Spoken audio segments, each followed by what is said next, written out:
Lesson on vertex colors versus materials. Um, we're going to start with some simple shapes right here. So I'll just grab my pre-made squares and circles. I'm going to drag this to strength of 1. I'm going to use ink right here. I'm just going to leave this as is. All right, so now I'm using basically the same thing as a stroke, like drawing, except these are pre-made shapes. And I'm using material. Oh, I gotta press enter here. Let me turn on my screencast as well. It's the same thing as if you're drawing them, right? I'm gonna go to circle right here. I'm holding down shift so I can get a perfect circle. All right, I'm gonna press enter. Okay, so I did that with a solid stroke. Default color for the solid stroke is black right here on material. Okay, and if I go to, let's say, my fill layer, and I go to my fill brush right here, and I change my solid stroke to solid fill right now with whatever the default color is. Simply click here, click over here. As you can see, it's below the layer, so the lines or the outlines on top. And that's basically what just happened there. So if I turn off that one. All right, so that's how we do it using material.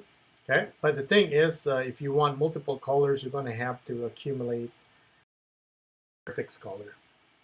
All right, so instead of using material, I'm going to simply click this icon right here, paint mode vertex color. And the default color, for some reason, is this neon kind of green right here. I'm still going to do and try this one and click it here. And as you can see, it's pretty much the same thing. However, if we switch all the way to the top tab right here where you see all your color, then while you're in solid color, no need to go to the material, and it will replace that, by the way, because it's just single one. No need to add any more materials here. We simply go and select the next color. So if I go here and let's say select that fuchsia right there, I'm still in fill. I click that, I get that color. I click whatever color, I can just simply replace it. So this accelerates a lot of that time mixing materials and creating them.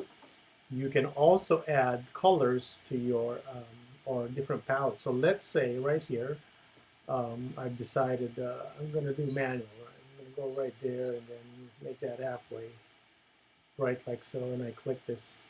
All right, so that's my new color right there. Since it's not part of the initial, it could be, I just happen to move it this way. You can save this color right here. Okay, you can click plus right here, and then it adds it right there. So you can increase your palette right here by clicking on the plus, and then you can rearrange those. Okay. So let's say, however, you forgot to save it here, and you're ready to move on to another color. And click that one right there. Okay, and then you wanted this color, and it's no longer active right here. Okay, you can select this one, go to your color selector. There's the eyedropper right there, so you can eyedrop this. You can get it back right there, and then you can save it here, which we still do right there. Have it then. You'll get another palette or another choice selection. Okay, so vertex color is quite useful when it comes to multiple colors that you kind of want to mix. Okay, so let's go to our go back to the drawing right here, but I'm gonna go to solid fill and pick a color. So this way I can draw the strokes and then whatever it is that I ended up kind of closing would be the color, right? So let's say I change my color, and I'm going to get another one right here.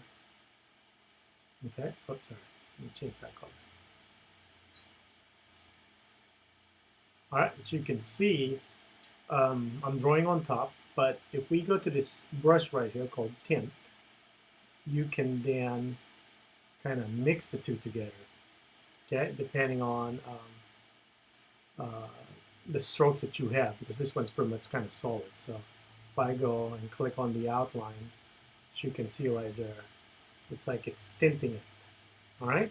So Vertex Color, very useful in acquiring multiple colors right off the bat.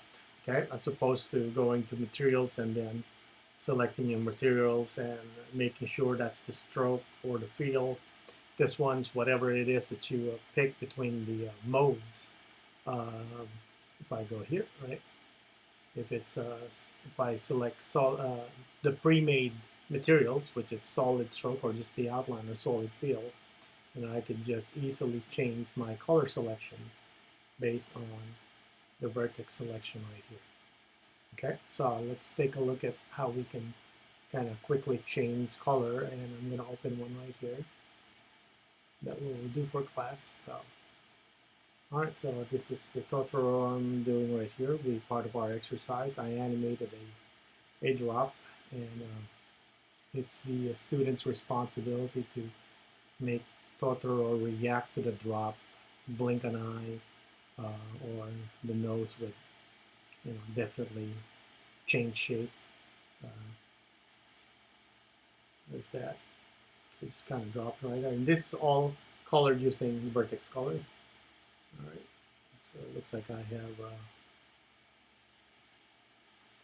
some issue right here where I got that one. All right, so I'll just select these and press delete.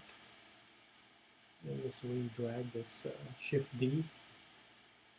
Just kind of drag it over there. That should take care of the issue. All right, basically, I just copied the drop layer right there. All right. So if I go, let's see that, put that to practice. If I go to my fill brush right here, solid fill, I go to my color, so you can see I added all this custom kind of color right here, so you can change Totoro. Of course, you got to go to the correct layer.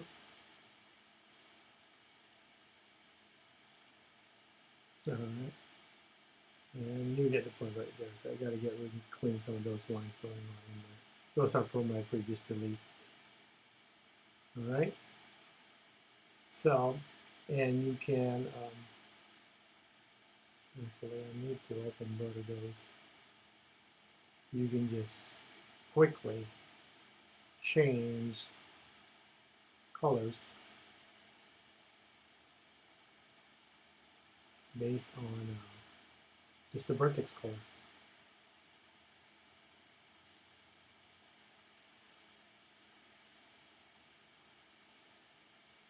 All right, okay, so that completes our lesson.